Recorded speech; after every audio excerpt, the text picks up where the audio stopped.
Hello, and welcome to my Modlist showcase, where I give an overview and opinion on mod lists to help find the right one for you. This time, we're looking at Welcome to Paradise, released for Fallout 4 and created by Phoenix. The version I've been playing on is version 2.5, released on the 30th of June 2022. You can check on the Modlist Discord linked below for any changes and updates. Firstly, what is Welcome to Paradise? The description reads, Welcome to Paradise is a lightweight list for Fallout 4, where mods were selected to improve existing parts of the game, rather than outright replacing them, although some aspects are edited more heavily than others. The list was built with gameplay-friendly performance in mind, and can run at a stable 60 FPS at 1440p on reasonably modern hardware.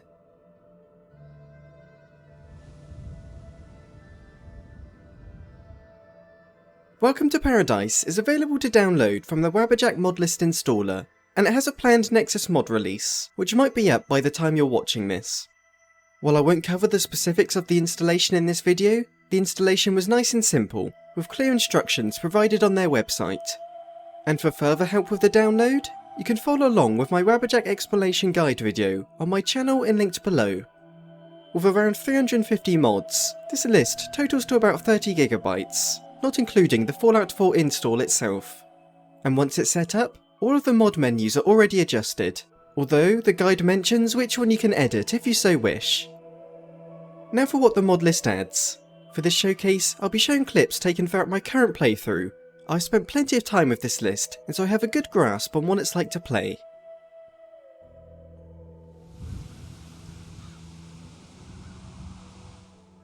While the graphics stick to the visual style of vanilla Fallout 4, I actually found it to be one of the best looking lists I've played.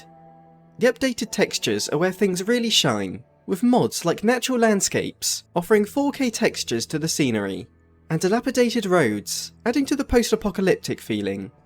Almost every texture has either been replaced or upscaled with the targeted textures mod, and just overall, it looks way better than the texture upgrade offered by Bethesda. As for the foliage, the Lush Landscapes mod adds more dead grass to the world, but overall, it sticks to the desolate feel of the base game. And for lighting, the mod Lightweight Lighting is used, which again feels like vanilla, while adding some subtle improvements. For example, interiors in night times are darker, often requiring the use of a flashlight. And weathers look a bit more vibrant, and stand out more against each other. This then pairs nicely with the Clarity mod, which removes any of the unnecessary blurring and bloom effects seen when travelling. On top of this, a lightweight ENB called Spectrum has been included, which adjusts the colours and adds depth to the world, without including all the performance costly effects that come with other ENBs. Speaking of which, this is easily the best performance Fallout 4 list I've tried so far. It runs just as well, if not better than the vanilla game. I held an almost constant 60 FPS, and there's even the option to unlock the frame rate to go higher, and boy is it nice to just walk through Boston without my performance completely tanking.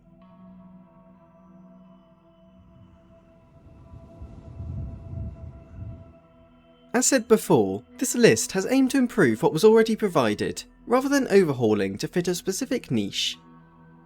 Some perks have been tweaked with the Perk Up mod, which provides a light overhaul to balance out some perks, such as a buff to Heavy Gunner, making it as useful as other weapon perks, and changing up the Cannibal perk, so eating people actually affects your hunger. That's a sentence I never thought I'd say. The Loot Logic and Reduction mod reduces the amount of useful items in the world. As with most playthroughs, you usually find yourself with an abundance of ammos, meds and so on, which means facing the wasteland is never really a challenge. The mod Everyone's Best Friend makes it so you can have dog meat and one other companion at the same time, as was originally intended by Bethesda. And it pairs nicely with Companion Thoughts Overhaul, which adds more variation to companion dialogue and prevents them from repeating themselves over and over. There's also a lot of tweaks surrounding power armor, with the most notable coming from the Some Assembly Required mod, where now, finding power armor is far more difficult, and you'll usually just find an individual piece rather than a full suit.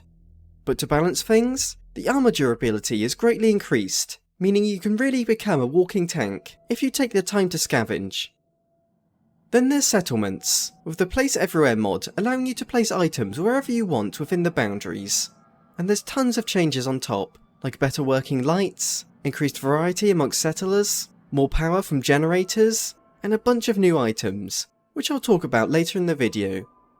And finally, there's lots of smaller mods which all work to balance and refine the game. For example, the Consume Without Pickup mod allows you to consume items laying about, without having to select them from your inventory. Start Me Up provides an option to skip the game's opening.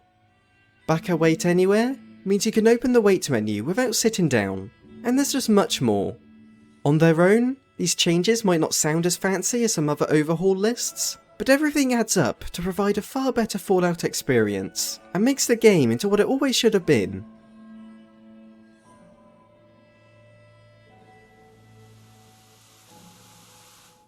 The combat feels very familiar if you've played vanilla, but again, a bunch of small tweaks have been made to balance and fix some problems. For example, the NPC Accuracy Revised mod adjusts NPC accuracy based on the type of enemy and faction they belong to. Creatures that have ranged attacks will be less accurate, NPC factions like gunners have an above average aim, and robots and simps have a high chance of sniping you from afar. Then there's encounter zone recalculation, which makes it so if you enter a dungeon too early on, the NPCs inside will no longer be tied to a low level for the rest of the game, as they'll scale with you. The rest of the changes are much smaller balance tweaks, such as resistance amounts to different armours. So again, it feels a lot like vanilla, but as if the game received more polish before release.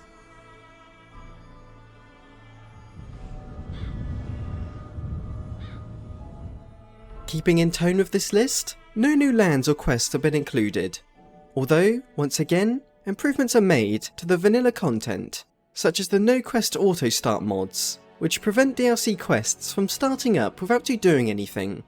And there's tweaks to Preston Garvey's infamous Radiant quests, where you'll now receive only one at a time, and stop receiving them after progressing into the Minutemen storyline.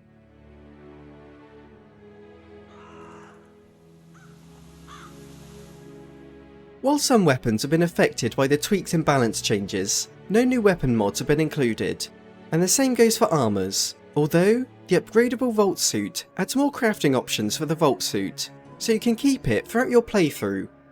Also, power armours have a bunch of new paint jobs, and the consistent power armour overhaul mod allows for every design to be applied to all armour variants.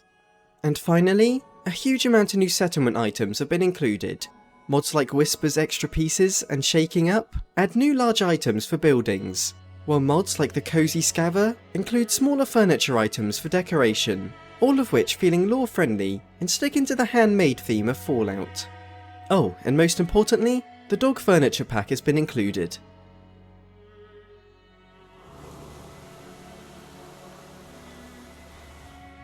Hours of new soundtracks have been added, with the mods Fallout Suite, Bleak Beauty, and Musical Lore. From the ones I've heard, all of them seem to fit well into the Fallout theme.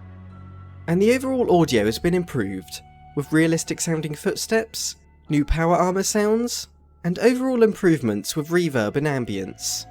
Walking through the wasteland is now even more eerie, as the sound of distant fights and creatures echo in the distance. Have a listen for yourself.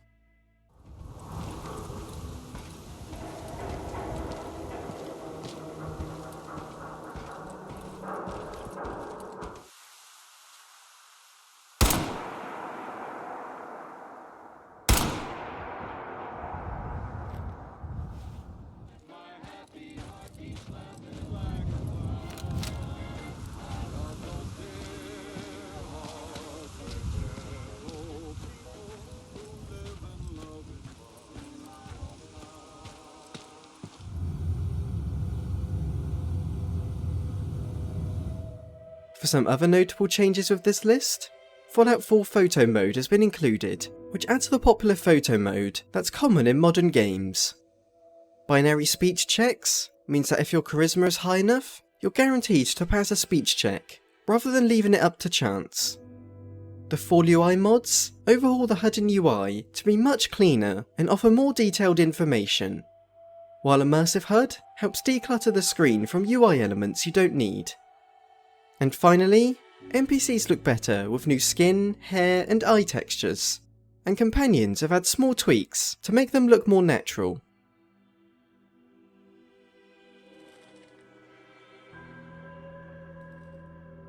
Now for some additions to the list, but first I must stress, any changes you make to the list has nothing to do with the Modlist author. You should only do so if you have an understanding of modding and accept that any consequences are yours to deal with. For adding new weapons and armours, they can probably be added with ease. Although, if you want them to be categorised properly in menus, you'll need to make adjustments so that they work with the item sorting mod. I also imagine that swapping out the EMB is easy enough, although you'll want to make sure it looks good with the provided lighting and weather mods. If you plan on playing with survival, I'd recommend the survival configuration menu, which allows for tweaking many aspects of survival, such as damage values, thirst and hunger rates, carry weight reduction, and more. And for those using widescreen like me, all the needed ultra-wide patches are included.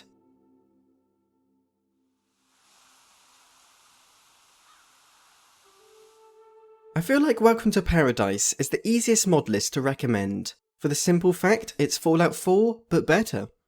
Some lists tailor the game towards hardcore survival, and others focus on adding a bunch more content into the wasteland. But this one just aims to make Fallout 4 into a far more enjoyable experience. With all the changes fitting so naturally, it feels as though it's what the game could have been if it had more time in development. The world looks more detailed, the gameplay is balanced with quality of life features, with a better sense of progression and exploration, the combat has added variety, and so on.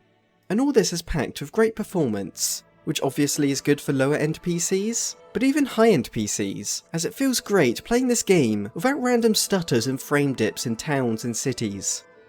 If you've never played Fallout 4, then this is great for a first playthrough, as no mods make things feel out of place. And if you're looking to get back into a modded version of the game, but aren't looking for any huge changes, then this list will offer everything you want.